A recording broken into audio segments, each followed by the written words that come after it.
Bem-vindos a esse devocional do Glorify. E o tema dessa semana é os bastidores da vida. O Evangelho de Mateus foi escrito entre 50 e 60 depois de Cristo.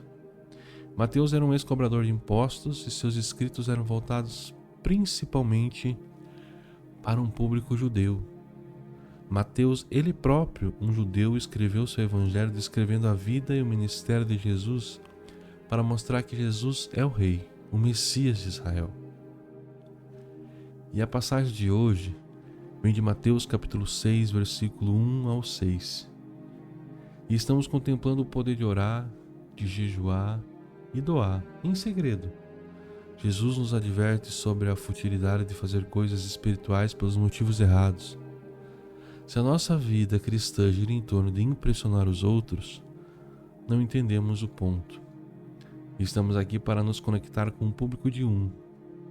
E é nesse momento que a nossa jornada de fé ganha vida.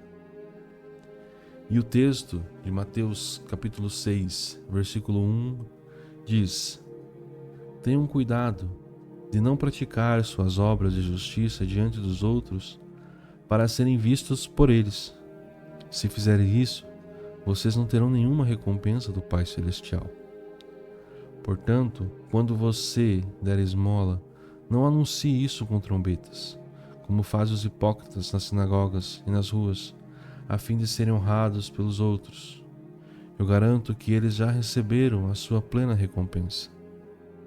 Mas, quando você der esmola, que a sua mão esquerda não saiba o que está fazendo a direita, de forma que você preste a sua ajuda em segredo, e seu Pai, que vê o que é feito em segredo, o recompensará.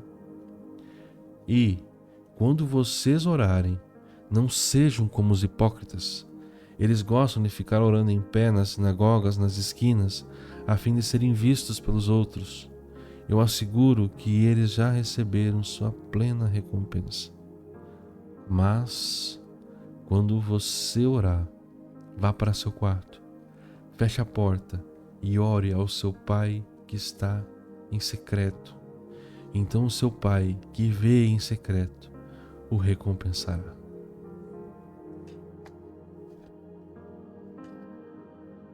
Hoje, eu quero falar sobre algo que Jesus valorizava muito: a sua vida de devoção sincera. Nós vivemos uma geração onde tudo precisa ser visto, curtido e aprovado pelas pessoas. E existe uma pressão enorme para mostrar o que fazemos, o que pensamos e até quanto nós somos espirituais. Mas Jesus nos ensina um caminho completamente diferente. Nesse texto que acabamos de ler de Mateus 6, ele faz um alerta importante. Tenham cuidado para não praticarem suas obras de justiça diante de homens, para serem vistos por eles. Perceba que Jesus não está condenando a oração, o jejum ou a generosidade. Pelo contrário, ele está corrigindo a motivação. O problema não é fazer o bem, o problema é fazer o bem para receber reconhecimento. Por isso, Jesus usa uma palavra forte: hipócritas. No mundo grego, um hipócrita era um ator, alguém que usava uma máscara para representar um personagem. E essa é a ideia que Jesus quer transmitir. Existe um perigo de parecermos espirituais por fora, enquanto o nosso coração está distante de Deus. É possível orar e ainda assim buscar aplausos. É possível ajudar as pessoas e ainda assim buscar reconhecimento. É possível servir a Deus e, no fundo, querer a aprovação dos homens. Mas Jesus nos convida para algo mais profundo, uma vida com Deus que não depende de plateia.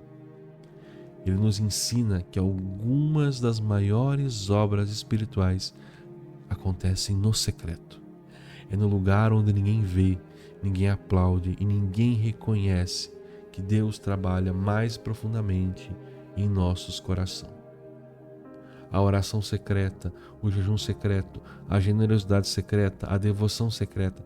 É nesse lugar que a nossa fé deixa de ser performance e se torne um relacionamento verdadeiro com Deus. Talvez o mundo nunca conheça o seu nome. Talvez muitas pessoas nunca vejam seus sacrifícios, suas orações, suas lágrimas derramadas diante do Senhor. Mas Deus vê. E Jesus termina essa passagem com uma promessa maravilhosa. O Pai que vem em secreto recompensará aqueles que o buscam de coração sincero. Por isso, mais que sermos conhecidos pelas pessoas, precisamos desejar sermos conhecidos por Deus, que possamos nos tornar heróis ocultos do reino, pessoas que vivem para agradar o Pai, mesmo quando ninguém está olhando. Amém? Oremos. Pai querido, neste momento eu levanto os meus olhos para o céu e fixo meu coração e mente em Ti. Ajuda-me hoje a refletir a Tua santidade tão bela em minha vida diária. Não por meio de perfeccionismo ou regras cheias de justiça própria, mas por meio de transformação do meu coração para que seja mais parecido com Jesus. Que o Teu Espírito nos guie para viver uma vida virtuosa, enraizada no amor e na generosidade. Que o Senhor molde o nosso caráter para refletir o Teu reino e usa-nos para trazer deslumbre do céu para este mundo caído. Em nome de Jesus. Amém.